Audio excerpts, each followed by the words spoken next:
Il est en vie. Mon bébé.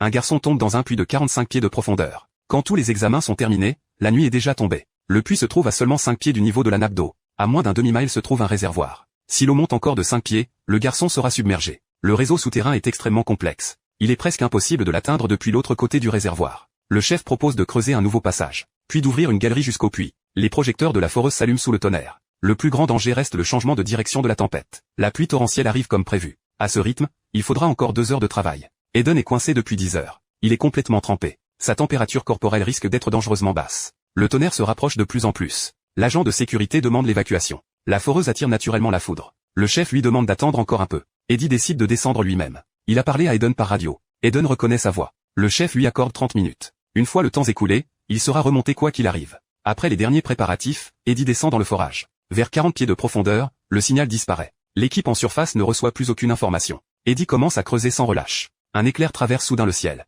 La caméra près de Eden cesse elle aussi de transmettre. Le temps commence à manquer. Eddie ouvre enfin un passage. Mais Eden se trouve encore un peu plus loin. Il tente d'informer le chef de la situation. En surface, seuls des grésillements sortent de la radio. Non, on peut pas entendre ce qu'il dit. Préparez la plateforme, on va le remonter. Non, chef, il faut lui donner plus de temps. Peut-être qu'il voit le gosse ou peut-être qu'il va l'attraper. Peut-être qu'il est coincé dans la boue en train de se noyer 6 pieds sous terre. Ça va aller. C'est ça va aller. On y est presque.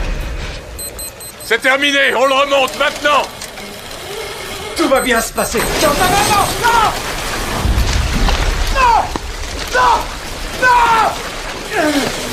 Non.